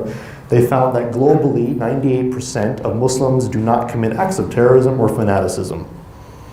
They found in the United States, 94% of Muslims do not commit acts of terrorism or fanaticism.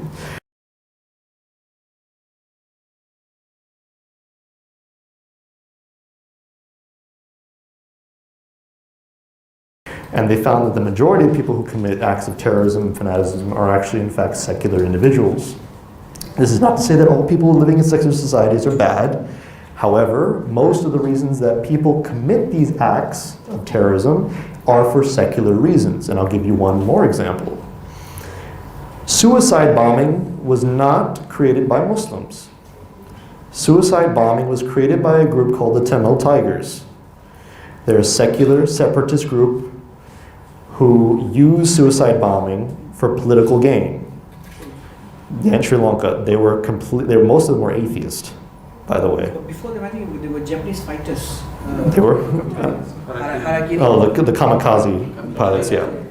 Kamikaze pilots who worship their emperor, like Fraun, was worshipped, committed suicide for the sake of honor and to kill their infidels, So these things were happening way before Muslims even started doing it. And in fact, it's still a rarity in the Muslim world compared to other groups. So, in fact, the truth of the matter is that media has made this into a much bigger issue than it is because it needs an enemy. So it dehumanizes Muslims, it makes them look extremely bad. And it always tries to emphasize the worst elements of our society in order to perpetuate this idea that we're all evil or that we're all capable of terrorism, when in fact we actually rank quite low on that scale. In fact, ISIS is probably the largest fanatical group that has existed in quite some time, and even they are proportionately less likely to cause most violence than the United States. The United States is more capable of killing people than ISIS ever will be. And in fact, the United States has killed more people than ISIS in the past year. So, and I mean civilians, not soldiers. So, also, sectarianism. What is sectarianism? It means causing divisions, correct? Okay. Let me give you a hint. What do you think causes more division? Religion? Various religions claim to be true, right? Okay. Now, which society institutionalizes division? I'll give you... Huh? What? You didn't say anything? Okay, I thought you said something. Okay. In a traditional Islamic polity or an Islamic caliphate, okay, we have multiple systems of governance. One for the Muslims, several different ones for the non-Muslims. Is this correct? Yes, even criminal courts for different... Jews had one, Christians had their own, even Zoroastrians at one point had their own, etc., etc. The Ottomans exemplified this as well in the millet. So, however, secular societies impose one law on everyone. On everyone. Okay? Despite your beliefs, regardless of your Muslim, Christian, Jew, regardless if you want this or that. They impose the same law on everyone. Some sort of civil law. So which one is more capable of causing problems? A system that allows different laws for different groups, or a system that imposes one legal standard on everyone for the worst offenses? I will say one system, but Sharia. The Sharia. Well, I mean, but so in regards to non-Muslims under a Sharia-run system, typically non-Muslims had much more freedom, not just in terms of how they believe, but in how they practice. And what I mean by practice is applying their religious views in a judicial manner. Whereas in secular societies, we can't even whip people for committing adultery. Yeah, but if you steal 2 ringgit slipper, you get same jail by either with the people who steal it. So that's even more stupid. That's even worse. And you get put in the same cell. You might have stolen like a candy bar, not a candy bar, but something like, 2 ringgit slipper. A 2 ringgit slipper, okay. And then you go in and, there's a murderer you have to sleep with. It's like, why am I in the same location with this man? So it's a very unfair, it's unjust system in that sense. And secular societies have a very long history of violence. You can also see the French Revolution. I'm sure if you've read about the history of the French, it's probably one of the bloodiest revolutions in history, where they literally slaughtered thousands of clergy and religious people who don't follow the state. And it has occurred, especially within even contemporary societies like the United States and Europe. We have countless riots, especially race riots. There's a lot of racial division because of cultural clashes, because of different religious beliefs. And that is because the secular ideologies tend to want to impose one law onto everyone. That is the principle, and it's usually humanistic sort of laws. Okay, and they may pay tribute to certain religions, like for instance, here, they may say, well, Islam is a religion of the state, but it doesn't necessarily play out that way, especially if you go to the courts, you'll notice that. So those are some arguments that you can use in response to this. So that was number 6. I believe that's the last one. What time do we have? Okay, lovely. We have 4. So we have about 30 minutes. So I'm going to leave that to the audience then for question and answer sessions. You've asked enough questions. I'm joking. You can ask whatever you want. Okay. So if you would like to ask anything regarding the subject at hand, or if you would like to ask regarding anything else, I will. Is that for you or for me? No, for you. Oh, really? Thank you so much. You ask me questions too. Yeah, you want me to ask questions? Okay. So I am willing to answer. If you would like to debate some more, I'm okay with that too. Like I said, I take no offense. It's all a game to me. So please don't be shy. Ask whatever you wish, even if, like I said, it's not related to the subject. And if I don't know, I'll say I don't know. Okay, I'm not ashamed to do that. So, yes, ma'am.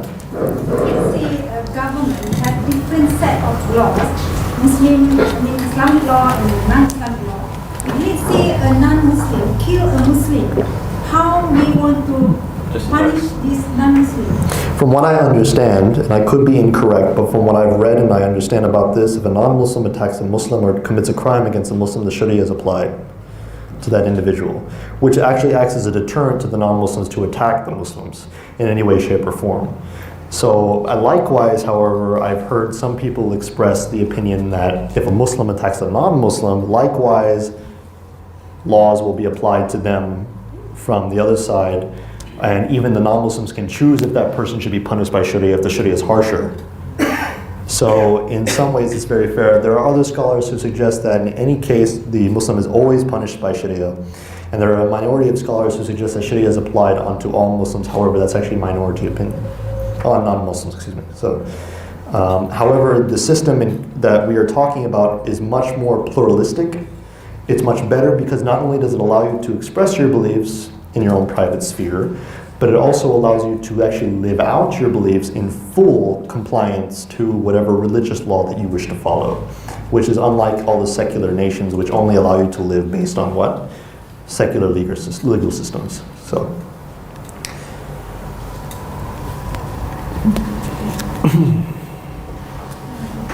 Yes, ma'am. You share that when people use science in Quran, some of the Muslims become doubt of Quran. Can you share what's the argument, the examples of argument? Okay. Actually, in many instances when many Muslims use this argument that there are scientific miracles in the Quran, and they go debate with atheists, the atheists who tend to be more obsessive about scientific phenomenon, they will cite inconsistencies in the Quranic narrative based on a lot of details that are much more different than how the Quran suggests. That's why I said the Quran suggests a very foundational, very basic level of understanding. However, a lot of Muslims come in who use this argument and imply that the whole theory is being expressed there.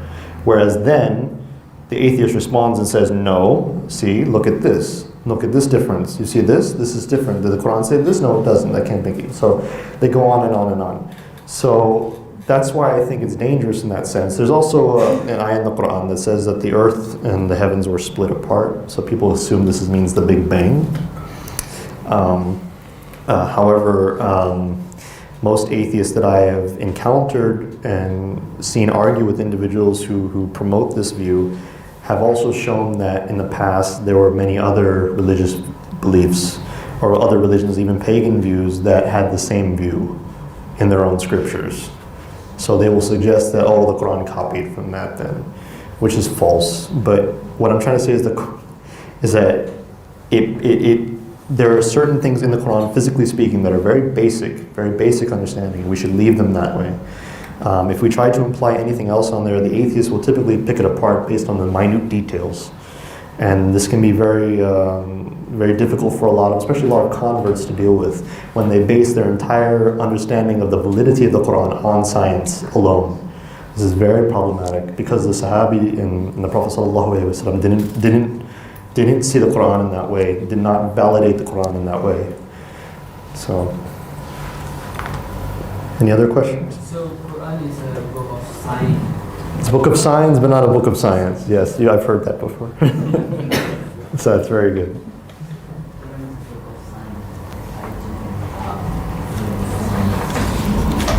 Gentlemen? Let's say Sahaba they understand Quran and they feel wonderful of Quran because of the miracle in the language. Does it mean we should learn Arabic until we can feel the miracle of language of Quran? Yes, we should always try to strive to learn Arabic. Even myself, I'm trying. I mean, it's difficult to learn a language. This is something, but we are capable of it. We should continue striving no matter how difficult it may be. However, to understand the miracle of the Quran, we don't need to understand Arabic, actually. To fully experience that miracle, yes. But to understand the miracle, to know why it's a miracle, the Quran itself, we don't need the Arabic. In fact, all we need to do is understand the context in which it was revealed, what the Quran is, and the challenge that it issues towards the non-believers, which it says is try to produce a surah like it. And what we understand by this is, first off, the Quran is a recitation. Yes, it was written down by the companions, and it was written down eventually and compiled into one book. However, from the Prophet ﷺ's tongue, okay, it was an immediate revelation. It was impossible to conjure up anything like that over the period of time that he did, that was always coherent, non-contradictory, that flowed in a rhythmic pattern, okay? And another thing that's interesting about it was that it was revealed in a certain context at certain times, history, meaning that each ayah had a specific context in which it was revealed, okay? And every ayah is contextualized and has meaning based on other ayahs in the Quran as well. So when you say, when the Allah subhanahu wa ta'ala is saying, make another surah like it, He's not just saying, give me a few lines. No. He's telling us, or He's telling the kuffar, that you need to produce something like a surah, but in every ayah, that ayah has meaning based on every other passage in the Quran as well. Does that make sense? So it's not just, it doesn't just have one meaning in that particular, it's also contextualized based on all the other surahs and the other ayahs in the Quran. So that very surah itself has so much meaning, and it's so coherent, and it doesn't contradict anything else in the Quran. Is that possible? Is it possible, without writing it down, without having contemplated over it over a long period of time, being taught by somebody? Remember, the Prophet ﷺ was also unlearned. He had no knowledge of many of the things prior, especially from other scriptures. So these people need to meet these conditions. So today, when you tell an atheist to meet the condition, they go, okay, I'll be right back. So they go get a piece of paper. They start writing. That's already number one wrong, because the Prophet didn't do that. It didn't happen that way. He didn't. It wasn't. He didn't. So, oh, what should I write today? No, that's not what happened. It was revealed to him immediately. He recited it. He memorized it, and that was it. And it went into the collection of his memory. And it continued on for years and years and years and years and years. So this phenomenon, I think, is impossible for any human to fabricate at all. It's impossible. I'm hoping to get into more detail about that actually tomorrow. So,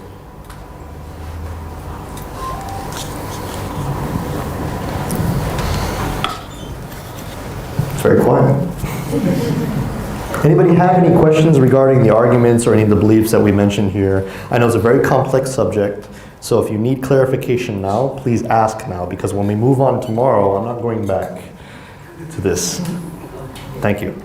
So brother, do you think that Quran can be approached with from different angles? For example, like the time of Prophet and Asadullah, is the linguistic that attracts the people.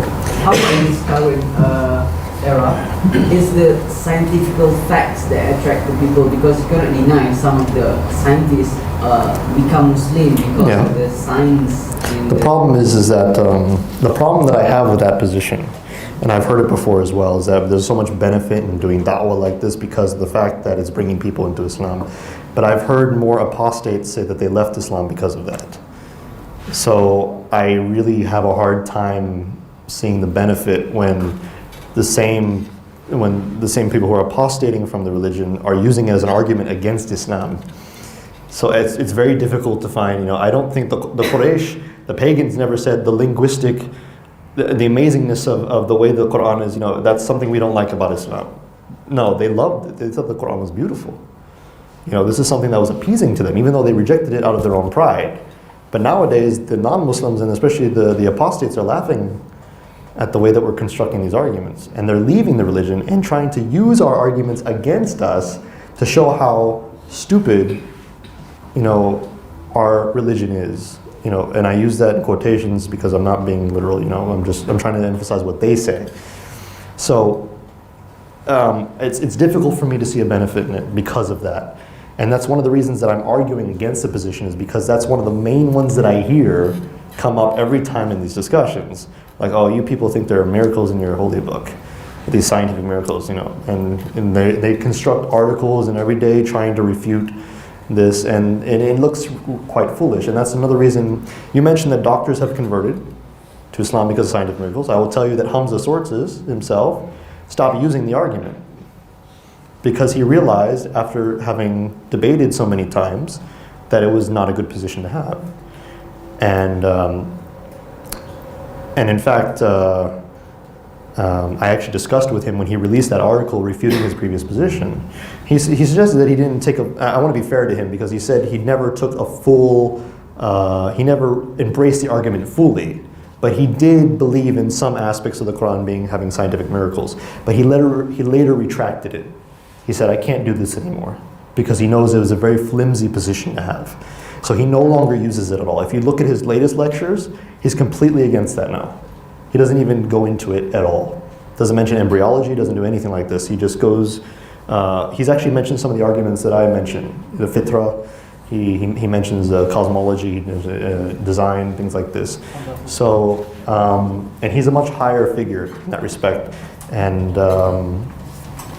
so, anybody else have any questions? Once again, yep. I think majority of us here, coming here, to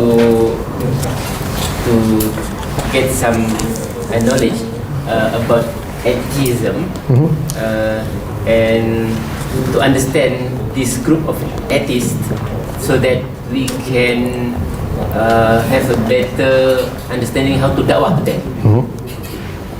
But at one point of your lecture, you mentioned that after all this lengthy discussion and argument, you said something like very difficult to use. Don't use this. This is not the best. It's not the best way for da'wah. But the best way of da'wah is by good manners. Yes. Okay. And then on the other end, I just want to compare, make simple analogy with science and the applied science. Science, let's say for example electricity, about the electron, neutron, whatever things, this is science basically. But applied science is just, I need the lamp there, the light, the switch on, I use it. So for this particular lecture, very good lengthy discussion and argument. However, for me, I want the applied the application of this in terms of da'wah to non-Muslims. Okay. As for your first one, I still stick to my opinion that good character is the best form of da'wah. Now, at the same time, I don't think that I've completely made my arguments irrelevant, because I wouldn't be standing here otherwise. I'm not trying to be contradictory, but I said the human heart is more susceptible to accepting truth than the human mind. That's always been the case. So when people see a good moral person, they're more attracted to the truth that they have to offer as a result of that. This doesn't mean that intellectual arguments are ineffective, however. Intellectual arguments can help to break down the mind to the point where it needs to rely on the heart in order to accept a faith. So we have to utilize both, because Allah subhanahu wa ta'ala tells us not only to purify ourselves, to make ourselves better, but He also asks us to reflect. We have minds and we have hearts in order to be completely human. So we must utilize both of those at all times. And in the same way, and I mentioned what Imam Malik said again, just to emphasize this point, without Sharia, you cannot have tasawwuf, and without tasawwuf, you cannot have Sharia. Okay, one is an application of real world, of using rationality and reason, fiqh, to understand the problems that we're facing. Okay, it's a science. Tasawwuf is a science of the heart. But if you have one without the other, you either fall into heresy or what? Kufr, right? So, you cannot just do tasawwuf without sharia, because then you just become, without any reflection, you just become, very flimsy with everything, very liberal, right? And you cannot have the sharia without tasawwuf, because you become hard and cold. You become without mercy, right? You can use your morals. So we always have to have a balance in this respect. Now, the second thing that you mentioned, actually, can you repeat one more time the second question? Oh, applied science. You want to know how to apply these arguments. Okay, in this first session, I have given you some counter responses to some of these arguments. So I have given you some practical means in order to debate. However, the main reason for today was simply to express their beliefs and to express their main arguments and where they come from, so that you have a full understanding of exactly who they are and how they perceive things. And this will better you for tomorrow, because tomorrow we're actually going to be learning the methods of debate, atheist psychology, how to apply certain things, how to counter the arguments in an appropriate fashion, what sort of manners to use, when to see if the argument is valid or not valid. Okay, so that when you enter into discussion with an atheist, you know exactly what to expect and you know how to respond. So I'm giving you some of those practical means right now through argumentation, like counter arguments, like the one I mentioned in the last session, okay, like for the existence of God and things like this. However, I have yet to go into the methodology and how to apply it in full, which we'll get into tomorrow, and I hope it's going to be fun for you. It's going to be a little bit more technical tomorrow, because we're going to be discussing a lot of different philosophical terminologies and things like this. But when you utilize them, when you memorize them, and you go into a debate, and you go in using these things that I've taught you, you should come out very effectively. In the very least, you may not convert these people, but you will prevent other Muslims from listening to them. Do you understand? Which is actually one of the purposes for this as well. And I'm going to give you a very, maybe you consider this shocking, but my concern for da'wah against atheists, or for atheists, is not to convert atheists. I am not trying to teach you how to convert atheists. I know this sounds strange. Okay? That is up to Allah subhanahu wa ta'ala. Allah guides who He wills. Okay? No matter how much you try, you're not going to convert anyone. Okay? It's up to them, and it's up to, Allah wants them to. All right? I am trying to give you the means to prevent yourself and to prevent those nearest to you from going in that direction. That is my major concern. My major concern is stopping people from apostating, not bringing people to Islam. I want people to come to Islam. I'm saying this is rewarding. This is something that we should aspire to do. But the problem that we're facing now in our society is a lack of religiosity, and it's a lack of Islam within our own community. And before we can start thinking about converting the kuffar who are not in our society, we need to stop our own members from going over to them. So that we can actually have a leg to stand on. Because if they say, oh, why should we join your religion when your own people are coming over to our side? What are we going to respond? Oh, we don't care about them? We care more about you? See, that statement is very common among the Aborigines in Malaysia. It says, why should I become a Muslim? Look at you all. Are you Muslim? Yeah. Exactly. You don't keep your time. Precisely. So I mean, in the same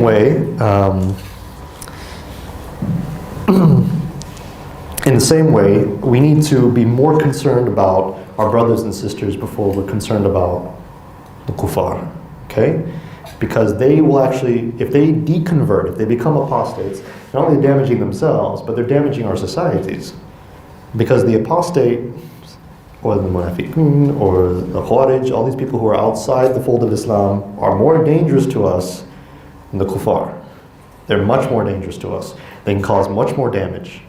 So we need to, first off, facilitate the healing of our own society. We need to put a band-aid on it first. We need to make sure that less people leave the religion, and then after we stabilize the situation, we can focus on the outside. So I'm not asking you to go to Europe and start debating with atheists. Okay? But trust me, that'll be very unsuccessful. There are so many of them there, and they have a very strong following. They're most likely not going to listen to you, especially when they're having such an easy time taking our brothers and sisters over to their side. So we need to focus on our own community first.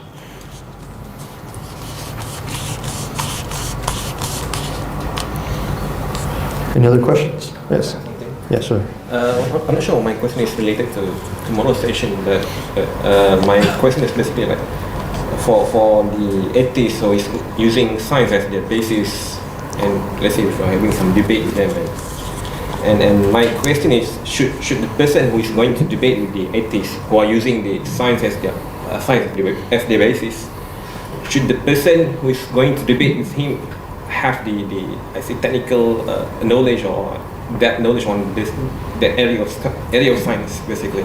The area of science. The only time that science comes into the discussion is when either an atheist wants to prove something against what he perceives as a scientific error on your part, or when they want to say that science is sufficient for me, I don't need to believe in God. So for instance, they might bring up evolution or something like this. However, you don't necessarily need to, I wouldn't say that you need to know all the technical information of certain scientific phenomenon and theories in order to debate with an atheist. Because most of the time that atheists debate, even though they use science as their foundation, they don't use, it rarely actually comes up as a argument against you. They will say that they need scientific evidence. So as long as you understand that concept, what constitutes the scientific evidence, what constitutes the science in general, you should be able to debate sufficiently with an atheist. Because I will tell you this, there are many atheists who are very good at science, but there are also majority of them who are very bad, who don't even understand science either. They just cling on to it because it's another way, in a way it's sort of like another religion. It's easier for them to have some sort of certainty in. Okay, so they cling on to an ideology of science, scientism. They don't, even if they don't understand the most basic concepts in evolution or the most basic concepts of the Big Bang, etc., they will cling to it because it has proven results and that it shows itself as being in opposition to religion. So, and I'll get into that also regarding atheist psychology tomorrow. So, yes. That's why you mentioned about Christianity. Christian believe God lost his Son of God. But what I understand, Christian believe Jesus, Son of God, is now with God the Father in heaven. So, I mean, God the Father is not lost, the Son is still there. The problem is that in Christian theology, when Jesus was sacrificed, he died for 3 days. So the Son was dead. Dead. Like he's dead. He's not alive, he's dead. 3 days. Okay, so he wasn't existing for 3 days. So in that 3 days, God changed. That can't happen. So even if it's for 2 seconds, that means God was imperfect for 3 days. I can't accept that. So.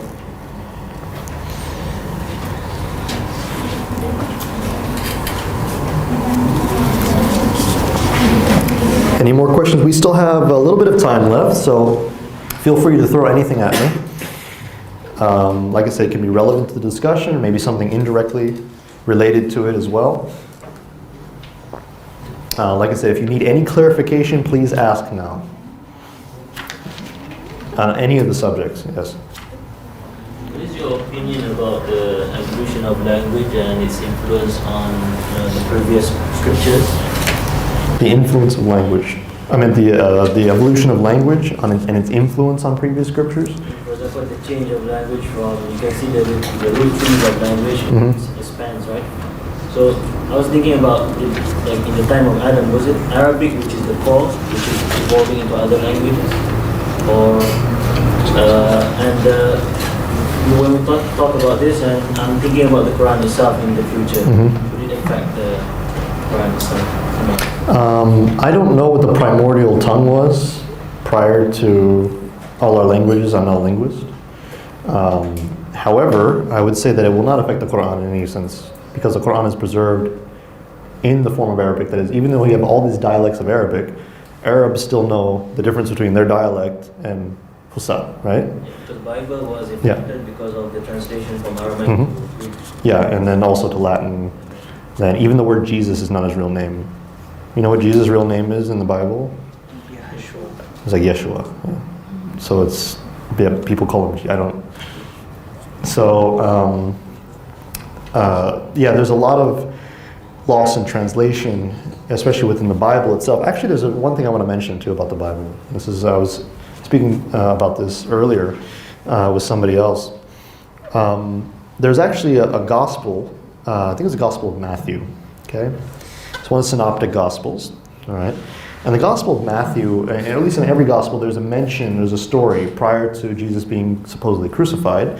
There's a story where they go to Pontius Pilate, right? The Jewish rabbis, they bring Jesus to him and they say, we want him to be executed. So Pontius Pilate, who was the governor of the Jewish settlement at the time, he didn't want there to be a revolt. So he said, okay, let me let them choose instead. I want to calm them down. So he said, okay, I will give to you 2 men. You choose which one you want to be crucified or which one you want to be set free. All right. Now, interesting. If you read any Bible translation, you'll see this. He says, first, there's this man, Jesus, who is called the Christ. And then he points to another man. He says, and this man named Barabbas. Barabbas. Interesting, right? Now, what was Barabbas' first name? Barabbas' first name was also Jesus. Uh-oh. What does Barabbas mean in Hebrew or Aramaic? Sons of consolation. Bar is Ibn. Abbas is father. Okay? So Jesus, who is called the Christ, and Jesus, who is of the Father. Now, interestingly enough, the one who was released was Jesus Bar Abbas. Okay? And interestingly enough, in all the gospel accounts, Jesus never refers to himself as the Christ. He refers to himself as what? The Son of the Father. So who was released? And who was crucified? The Quran says it was made to look like. So the other one was killed, and the other one was taken up. That argument is actually from a revert to Islam by the name of Dr. Gerald Dirks. He was a reverend at Harvard University. He found that translation in the original documents, and he has been preserving that argument for some time now. I suggest you look him up. His name is Dr. Gerald Dirks. School of Divinity. Okay. How's the spelling, brother? Spelling of that doctor? Gerald. G-R-A-L-D-L-I-R-K-S. He knows. So you've seen him in the Dean show, right? No? Okay. Can you please share with us your opinion about morality and ethics? Morality and ethics? Yes, the relation between morality and ethics with the belief of the existence of God. Okay. For example, the Japanese or Germans, they are very they have high morality and ethics. Do they? Yeah. Are you sure about that? I'm not sure, but in general, yeah. So what's your comment? I would say that the Germans and the Japanese are very disciplined. They're very loyal to their culture. In that sense, they are considered to be moral because they're very consistent and they're very strict about their code of ethics. But I wouldn't call them moral in any degree. I mean, for instance, it's very well known that Japanese societies have a high rate of adultery and a high rate of sexualization. There was a report done recently that they sell sexual objects on the street to children, to people, I mean, very openly. You know, they're a very highly sexualized society, and they're a very materialistic society. I remember there was one time when I was younger, you never remember the PlayStation 2 came out? You remember that? A long time ago, right? PlayStation 2, we're like, what, we're at 4 now? PlayStation 5? I don't remember. I haven't played in a while. Okay, so PlayStation 2, and they sold out on the first day in Japan, and some of the kids who couldn't get one, they committed suicide or jumping off buildings. That's their sort of society that they have. They consider it dishonorable not to have the same things as others. There's also, in terms of education, there's a high suicide rate in Japan because of how strict the education system is on the children.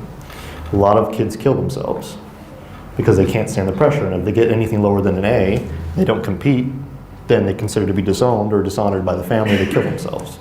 It's a very common phenomenon. In Germany, there's a higher rate of xenophobia. Even after the Third Reich, after they killed a bunch of Jews, they still have a very high rate of xenophobia. They're still very racist against blacks and Muslims and Jews, very anti-Semitic. They're very hardworking, but they only care about themselves for the most part as a society. And I'm sorry to be very general. I mean, there are a lot of good Germans too, and some who convert to Islam, but in general, their culture is very much like this.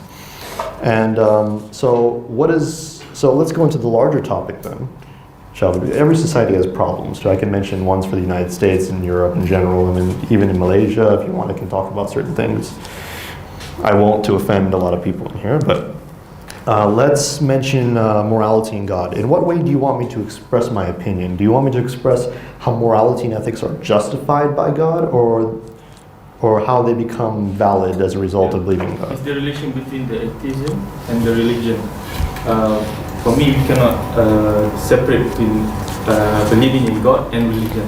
Mm-hmm. There's two levels: believing in God and choosing which type of religion is the best.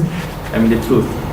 So actually, the religion for me is the fruit of religion is morality and ethics. Mm-hmm. But they say, the atheism say, they can still achieve the highest level of morality and ethics, even though they don't believe in God and they don't have religion.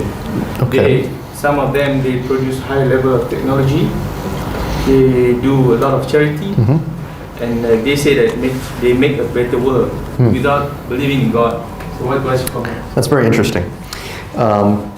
You've asked actually a number of questions in there. So do you want the Islamic response first or the philosophical one? Philosophical. Okay. The philosophical one is this.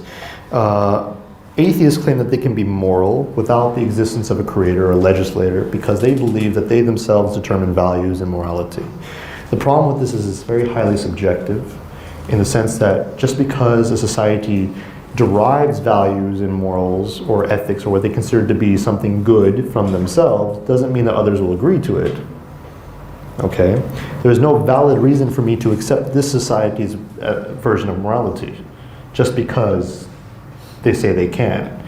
So if an atheist society says, okay, we want to live like this, but I decide I don't want to live like that, I want to live in a different society that has a different moral standard, who's to say that they're right and that I'm wrong, or that I'm right and they're wrong? What determines that? That's the first question I would ask. Because when you start saying that human beings are the ones who create legislation and morality and things like this, you may be describing descriptively what happens, but prescriptively, whether it should happen is another question. Because many societies who have not had any sort of higher standard or ideology often change very quickly, one, and they're often based on very materialistic needs and desires that can lead down the wrong path. And I'll give you an example. It is true that atheists these days argue that their societies are more enlightened, they're much better at charity and things like this. However, it's also very true that many atheist societies less than 100 years ago were committing mass slaughter on a scale unheard of in history. So I would ask the atheists, what's the distinction between that group and your group? What's the difference? Why was Stalin's Russia worse than your society now? Because for Stalin, he didn't care if he killed 1,000 people. It wasn't a big deal because he was still okay, and so were the people that he liked, right? So why is that wrong? Now, atheists may say because it's counterproductive, but Stalin might be like, well, he's not alive now, but he might be like, why is it counterproductive? I'm still alive. I'm still eating. My friends and family are okay. So what's the problem? What I'm trying to say is that an atheist can never justify their morality unless they point to some sort of higher standard. And usually you'll hear atheists suggesting something along the lines of rights, okay, human rights, or human productivity, or something of this sort. But in actuality, those are ideas. These are like ideals, like almost in the same way like God. That is the very thing that legislates the way that they behave, right? So atheists cannot escape a metaphysical or a philosophical grounding for their belief that it has some sort of supernaturalism tied to it. It may not be a deity, like a God, beyond physical time and space, but it might be an abstract concept that they themselves can't prove. So it may be like human rights, for instance. There are a lot of people who believe human rights like they actually exist. Human rights don't actually exist. Human rights are just drafted by societies on what they agree upon based on whatever standards they have elsewhere. But human rights itself it doesn't exist somewhere in the sky, telling us how to live our lives. It's a completely arbitrary document, which, by the way, is violated on numerous occasions by the very same countries that drafted it. So it's highly arbitrary, and it's usually, and people exploit it all the time. So I would say that this is a much deeper discussion, actually, and it could take a couple of hours to discuss, because the philosophy of ethics is a huge field, and there are many numerous arguments in response to even what I've said. But that would be the basic answer. The Islamic answer is very simple. The Islamic answer says to these atheists who claim to be good, he says in Surah An-Nur, right? He says,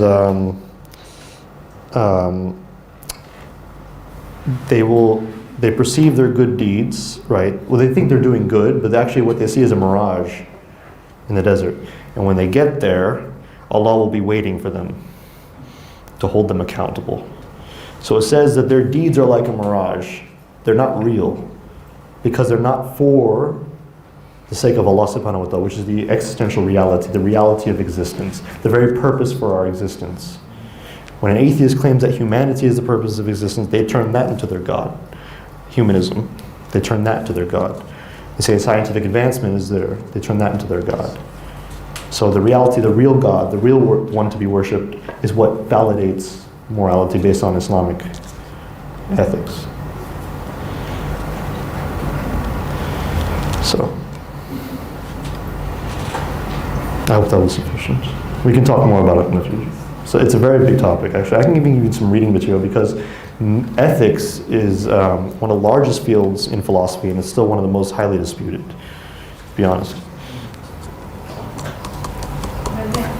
possible for us to get copies of your slides? Yes, you may have copies of my slide, though I was hoping, I should have told you this earlier, I don't really want to give my slides away, not because I don't want you sharing it, but because I feel as though you won't take notes if I tell you I'm going to give you my slides.